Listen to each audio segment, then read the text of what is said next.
हरि ओम नमः सूर्याय। इदानीं स्नातकोत्तर पाठ्यक्रमस्मिन् भवतां समेषां सुस्वागतम् अत्र वर्तते। मित्राणि, इदानीं भवतां समक्षं ज्योतिषगणितस्य पाठ्यक्रमोऽयं प्रचलति। पाठ्यक्रमेऽस्मिन् द्वादशं पत्रं वर्तते। स तु सिद्धान्ततत्त्वविवेकाख्यः आचार्यकमलाकरेण विरचितः ग्रन्थः वर्तते। अस्मिन् तावत् सिद्धान्ततत्त्वविवेके एकोनविंशः यः पाठः वर्तते, अद्यतनीय पठनीय पाठः, स वर्तते कपालद्वयवर्णनम्। वस्तुतः यथा अस्माकं शरीरे शिरस्य कपालद्वयसंयोगात् निर्माणं भवति, तथैव कपालद्वयसंयोगात् ब्रह्माण्डस्य गोलस्य भूमेः निर्माणोऽपि जायते। गोलार्धस्य विभाजनं गोलीय उपपत्त्या कथं भवेत्, कथं कपालद्वयस्य परिकल्पना आचार्येण कृता, कपालयन्त्रस्य उल्लेखोऽपि ज्योतिषशास्त्रे वर्तते। कपाल विभाजनं कथं कर्तुं शक्यते, कुतो भवति, कुतश्च समाप्तिर्भवति, एतादृशाः बहवः विषयाः अत्र सन्ति विचारणीयाः, येषां स्फुटीकरणम् अत्र मया भवतां समक्षं क्रियते। इतो पूर्वम् अपि भवता भवद्भिः बहुअधीतं ज्योतिषशास्त्रविषयकं परिज्ञानं, तात्विकं समीक्षणं च इदानीं कपालद्वयस्य वर्णनं मया उपस्थाप्यते, क्रियते वा। अयि भो मित्राणि, यदि उद्देश्यानां परिचर्चा क्रियते पाठस्यास्य प्राक्, यतोहि उद्देश्यं विना पाठे प्रवृत्तिः तथा न भवति। कथम् अस्माभिः अध्ययनं करणीयं, को लाभो वा भवति इति, कस्य प्रयोजनस्य संसिद्धिर्वा भवति, एतादृशाः बहवः तावत् पक्षाः विचारणीयाः भवन्ति। मानव मस्तिष्के एतेषां समुत्पादनमपि भवति। अतः तन्निराकरणाय पाठस्यास्य उद्देश्यम् अस्माभिः विचार्यते। पाठस्यास्य अध्ययनेन कपालद्वयस्य प्रतिपादने दक्षो भविष्यति। याम्योत्तर गोलार्धस्य गोलीयोपपत्तिः कर्तुं सक्षमो भविष्यति। पूर्वापर कपालद्वयस्य गोलीयोपपत्तिः कर्तुं कुशलो भविष्यति। एवमेव कपालद्वये भाद्वयस्यानेनं तथा तत्संभव संख्या निर्धारणे च दक्षो भविष्यति। एवमेव अन्तिमं यद् उद्देश्यं वर्तते तद् वर्तते एक कपालस्यैव भाद्वय संभव संख्या प्रतिपादने सक्षमो भविष्यति। अयि भो मित्राणि, इदानीम् अस्य पाठस्य यदि परिचयः अस्माभिः उपस्थाप्यते चेत् किं किं वर्णितम् अस्ति पश्यन्तु। अत्र कपालो नाम गोलार्धं पूर्वाचार्यैः भूमिः चत्वारो भागाः विहिताः। तत्र विश्वधरातलात् जाम्योत्तरभागे क्रमेण दक्षिण गोलार्धम उत्तर गोलार्धम चेति भागद्वयम्, तथा च याम्योत्तर धरातलात् पूर्वापर भागे क्रमेण पूर्व गोलार्धम पश्चिम गोलार्धम चेति भागद्वयम् कृतमस्ति। याम्योत्तर गोलार्धयोः क्रमेण दक्षिण गोलः उत्तर गोलश्चेति संज्ञा, तथा च पूर्वापर गोलार्धयोः क्रमेण पूर्व कपालः पश्चिम कपाल इति संज्ञा विहिता वर्तते। अत्र ग्रहाणां पूर्वापर संचरण वशादेव प्राधान्येन पूर्वापर कपालद्वयोः गोलीय स्थितिर्निर्धारणं, तथा च तत्कपालद्वयवशात् जाम्योत्तर गोली क्रमेण एक भाद्वयोर्निर्धारणं क्रियते। तत्र तावत् दृग्गोले उत्तर ध्रुवात् अथवा दक्षिण ध्रुवात् नवत्यंशमितचापान्तरे याम्योत्तरवृत्ते निरक्षकमध्यस्थानं भवति। तन्नवत्यंशचापैः निर्मितं निरक्षकमध्यद्वयगतं वृत्तं किं भवति? विश्ववृत्तं भवति। अस्माद् विश्ववृत्तधारातलस्योभयपार्श्वे निरक्षोर्ध्वाधर खस्वस्तिकात् पूर्वापर खस्वस्तिकाच्च नवत्यंशमितसमानान्तरितरस्थाने नाड़े वृत्तस्य दक्षिणोत्तर ध्रुवत्वेन द्वौ पृष्ठीय केन्द्रे स्तः। अस्मात् केन्द्राभ्याम एकतर केन्द्रान्निरक्षक मध्यम जावन नवति चापांशैः भ्राम्यमाणैः गोलार्धम उत्पद्यते। एवं विश्ववृत्तात् दक्षिणे दक्षिण गोलार्धे तथोत्तरे उत्तर गोलार्धे उत्पद्यते। एतद् गोलार्धयोरेव क्रमेण दक्षिण गोलार्धम तथा उत्तर गोलार्धम इति संज्ञा स्यात्। पश्यन्तु, दक्षिण गोलार्धस्य स्वरूपं कीदृग् वर्तते, उत्तर गोलार्धस्य स्वरूपं च कीदृग् वर्तते। अयं सम्मिल्य तावत् एकं गोलस्य स्वरूपं भवति। यथा चित्रे पश्यन्तु, नीपु नीप विश्ववृत्तं तस्य दक्षिणभागस्थ पृष्ठीय केन्द्रं द इति भवति। दक्षिण ध्रुवस्थानं के इत्यनेन दृग्गोल केन्द्रं भवति। तत्र द नी अर्थात् दनि तुल्यं दपु दप नवत्यंश परिमितं भवति। अत्र दनि नवत्यंश चापस्य भ्राम्यमाणेन नि द पु के प नि दक्षिण गोलार्ध निर्माणं भवति। अन्यैव रीत्या नीपु नीप विश्ववृत्तं तस्य उत्तर भागस्थ पृष्ठीय केन्द्रम् उ उत्तर ध्रुवस्थानं तत्र ऊनि अर्थात ऊनि तुल्यम उपु अर्थात उपतुल्यम चात्र नवत्यंश परिमितम। अत्र ऊनि नवत्यंश चापस्य भ्राम्यमाणेन नि उपु के प नि उत्तर गोलार्ध निर्माणं भवति। तथा एतद् दक्षिणोत्तर गोलार्धान्तर्गतयोः तादृशैव गोलार्धयोर्विभाजनं भूमेरपि ज्ञातव्यम्। यथा चित्रम् अधो दृश्यते। पश्यन्तु, तावत् इदं चित्रं तावत् नवीनरीत्या गृहीतम् अस्ति। तद्वशात् गोलस्य विभाजनं कथं कृतम् अस्ति रक्तवर्णे। एवं च एतस्य स्वरूप ज्ञानम् अपि चित्रवशात् गोल विभाजनवशात् कपालद्वयस्य विभाजनं कथं कृतम् अस्ति सारल्येन अस्माभिः द्रष्टुं शक्यते। एतस्य परिचयः अपि आङ्ग्लभाषायां हेमिस्फियर गोलार्धकटाः सदृशाकृति विशेषः दक्षिण गोलार्धम उत्तर गोलार्धम च वर्तते। अतः परम अन्यैव पद्धत्या पूर्वापर कपालयोः विभाजनं तद्विज्ञेयं वर्तात् जाम्योत्तर संज्ञकम्। अनेन प्रकारेण अस्माभिः ज्ञातुं शक्यते। मित्राणि, किं भवति अत्र दक्षिणोत्तर गोलार्धस्थयोः दक्षिणोत्तर ध्रुव प्रदेशाभ्यां यथा निरक्षोर्ध्वाधर खस्वस्तिकाभ्यां च गतं वलयं याम्योत्तरवृत्तं भवति। तत्रापि दक्षिणोत्तर ध्रुवा निरक्षोर्ध्वाधर खस्वस्तिकाच्च नवति चापांशान्तरस्थाने याम्योत्तरवृत्तादुभय पार्श्वे नाड़ीवलये पूर्वापर स्वस्तिकौ भवतः। तत्स्वस्तिकाभ्याम् एकतर खस्वस्तिकान् नवत्यंश चापैः भ्राम्यमाणैः पूर्वापर गोलयोर्निर्माणौ भवतः। पूर्व स्वस्तिकात् पूर्वार्धगोलार्धस्य तथा पश्चिम स्वस्तिकात् पश्चिमार्धगोलार्धस्य स्वरूपोत्पादनं भवति। अस्य पूर्वापर गोलार्धस्यैव क्रमेण पूर्व गोलार्धस्य नाम पूर्वकपालः, पश्चिम गोलार्धस्य स्वरूपं च पश्चिम कपालः। एतस्य द्वयोः स्वरूपं भवतां समक्षं दृश्यते। पश्यन्तु, पश्चिम कपालः कः भवति, पूर्वकपालः सम्मिल्य तावत् एकं गोलात्मकं स्वरूपं यथा परिचयः अत्र दीयते। अत्र नि द नीउ याम्योत्तरवृत्तं के इति गोलकेन्द्रं नीप नीप अर्थात दपतुल्यम उपतुल्यम अत्र नवत्यंश परिमितं भवति। अत्र नीप नवत्यंश चापस्य भ्राम्यमाणेन नीप द के उ नि इति पश्चिम गोलार्धस्य निर्माणं भवति। अन्यैव रीत्या नीपु नवत्यंश चापेन नीपु उ के द नि पूर्व गोलार्ध निर्माणं भवति। एतत् पूर्व पश्चिम गोलार्धस्योरेव क्रमेण पूर्व कपालः पश्चिम कपालेति संज्ञा भवति।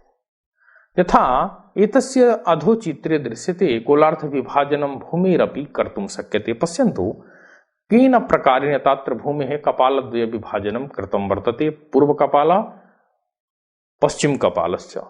मित्राणि, अस्मिन् पाठे तावत् बहूनि पारिभाषिक पदानि सन्ति। पश्यन्तु, कीदृशानि सन्ति तावत् पारिभाषिक पदानि। तत्र भाद्वयं भवति अर्थात् शङ्कोः छायाद्वयं। कपालं दृग्गोलस्य तूलमानके कटाः वर्धनमानं दृग्गोलार्धम्। दिङ्मण्डलं दीर्घवृत्तं भवति। दिङ्नरोत्थं दीर्घवृत्तीय शङ्कोत्पन्नम् इति क्षेत्रं भवति। एवमेव दिग्ज्या ग्रहो परिगत दीर्घवृत्त क्षिति संपातात पूर्व सस्तिकावधि क्षितिजे जद्दिगंसा तस्य ज्या दिग्ज्या इति तज्ज्या दिग्ज्या समाख्याता गोले विद्या विचक्षण इति गोलेपि प्रतिपादितं वर्तते। अक्षांशः अक्षांशो नाम ध्रुवोन्नति अर्थात क्षितिजोस्तर समस्थानाद उत्तर ध्रुव नक्षत्रस्य उन्नतांश यदमानं वर्तते सत्वक्षांशमानं भवति। इदानीम् अस्य व्रतचित्रं पश्यन्तु किं भवति। जाम्योत्तरकालः तत्र कपालद्वय विभाजनं पूर्वापर कपालश्च अनेनैव प्रकारेण कपालद्वय विभाजनमपि अस्माभिः पूर्वकपालः पश्चिमकपालं चेति कर्तुं शक्यते। इदानीं मुख्यरूपेण आचार्येण ग्रन्थेऽस्मिन् किम् उक्तमिति कपालद्वय भाद्वय संभव संख्या ज्ञानं कथं कृतमिति यदि विचार्यते चेत् किं भवति। यदाथवाग्राधिक दिग्लवज्या तदैक भासाधन मुक्तवत् स्यात् अतोन्यथेष्ठाक्षलवः कृताजे तदून खाष्टेन्दुमिताश्च येक्षः ताभ्यां यथोक्त्या नयनादभीष्टात् कृतापमादेव हि भाद्वयं स्यात् कुजूर्धमित्थं विपलोत्तरे तु विचार्य मार्जयी जम सौम्य गोले।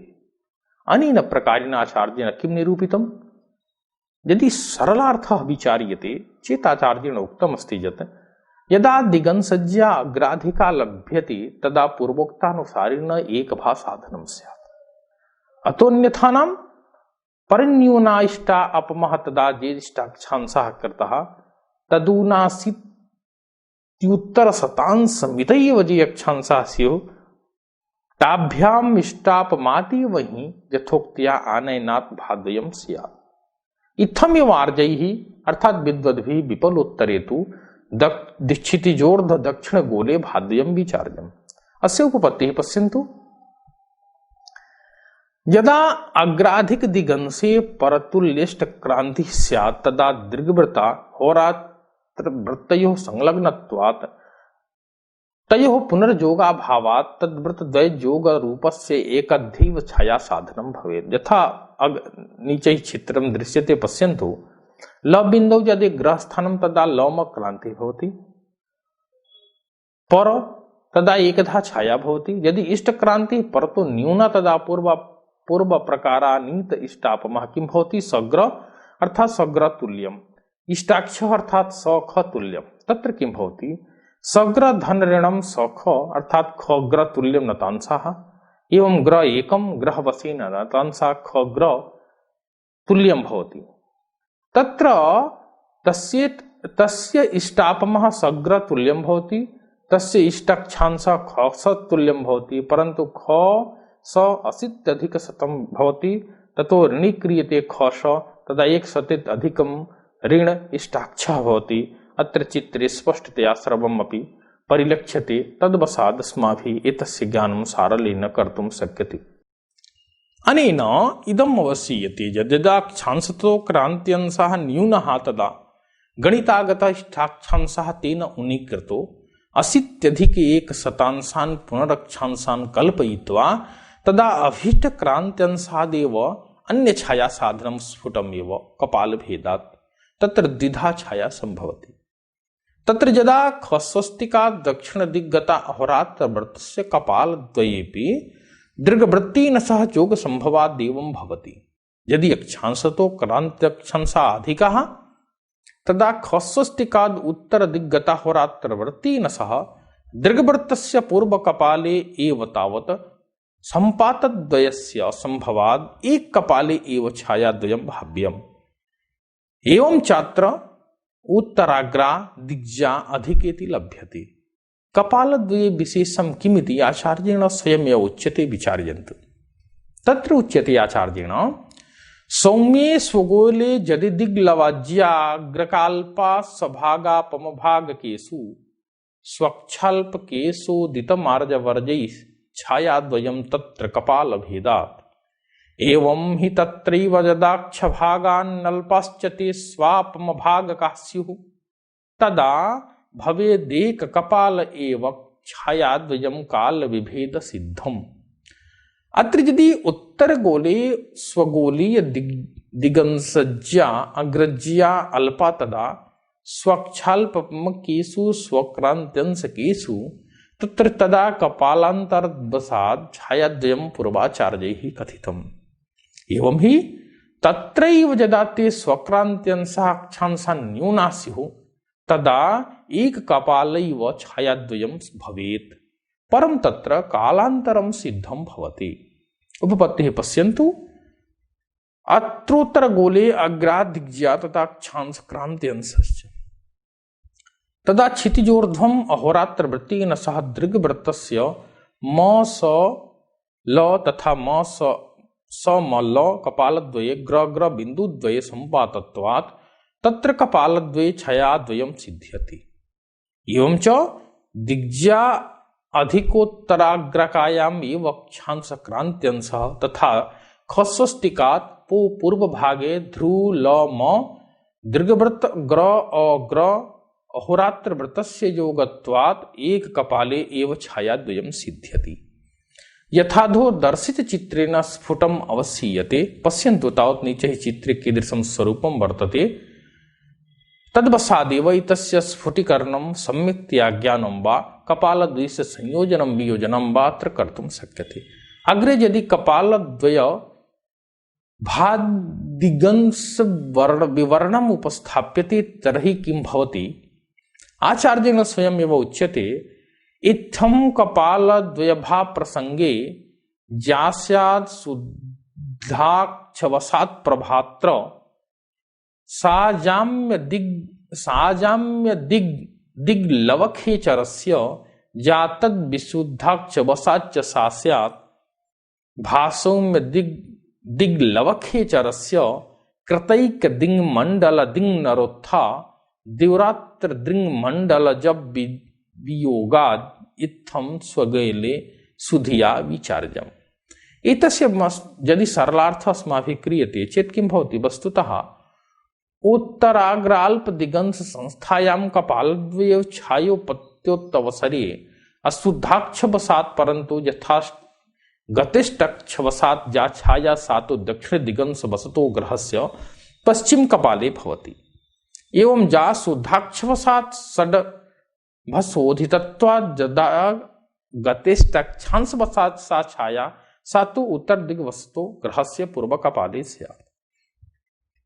इत्थं सिद्धा ग्रहस्य नतांशात्र ग्रह दिगंश दिक् उत्तरा प्रत्यक्षतो दृश्यते इति खगोले विचार्यम्। अत्र द्रष्टव्यं क्षेत्रं किं भवति? ग्रहस्य ख स इष्टाक्षः तथा च स्वग्रहस्य इष्टापमांसस्य संस्कारेण सिद्धेभ्यः ख ग्रह नतांशेभ्यः उत्पन्ना छाया ग्रहस्य दक्षिण दिगंशे सति भवति। तथा षड्राशि शुद्धि अक्षांशः ख स अस्मात् सिद्धा ख स एकं नतांशेभ्यो जनिता छाया ग्रह इति ग्रहस्य उत्तर दिगंशे भवति। एवं क्षेत्रावलोकनेन प्रत्यक्षतो दृश्यते। एक कपाले इष्टाक्ष विशुद्धाक्ष वसतो नतांश स्वरूप वैलक्षण्यं किं भवति? आचार्येण तावत् सम्यक्तया निरूप्यते। पश्यन्तु।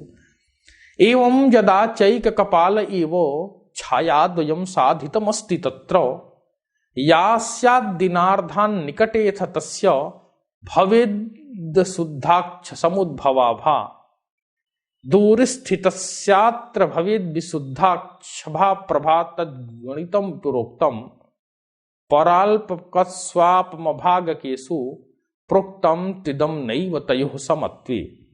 एवं यदा एक कपाल एव छायाद्वयं च साधितमस्ति तत्र जा छायाग्रहे दिनार्ध निकटे स्यात् तस्य अशुद्धाक्षोत्पन्ना छाया भवेत्। अथात्र ग्रहे दूरस्थितस्य जा छाया सा विशुद्धाक्षोत्पन्ना छाया भवेत्। तद्गणितं पूर्वम् उक्तं स्यात्। इदं तु परतो न्यूने स्वक्रान्त्यंशकेषु प्रोक्तं परन्तु परस्वापमयोः तुल्यत्वे सति नैव प्रोक्तम्। अत्र उपपत्तिः तावत् अधस्थ चित्रानुसारेण द्रष्टुं शक्यते। पश्यन्तु एतस्य स्वरूप ज्ञानं कथं भवति। अत्र किं भवति? वस्तुतः अत्र सपु नाड़ीवृत्तं सग्र दीर्घवृत्तस्य यत् परमान्तरवृत्तं तदवश्यमेव ग्र ग्र बिन्दुः मध्यगतम् एव भविष्यति। तेन सग्र नवत्यंश परिमितम् परंतु गणितगत चापस्य नवत्यल्पत्वा तत्र यथा गतेष्टाक्षाभम ख स ख तुल्यम इष्टापमा सग्र तुल्यम स तु सग्र अतः अशुद्धाष्टेक्षा अशुद्ध इष्ट तावत अक्षापमर्जानतांसः यदि साध्यते चेत् किं भवति ग्रह पदेन गृहस्थो दिनार्थ निकटवर्ती एवं च बिंदु तावत अशीत्यधिक शत बिंदुतः खश विशुध्यते चदा ख एक परिमितम अस्मान् नवत्यंशः विशुध्यन्ते तदा एतस्य स्वरूपं भवति।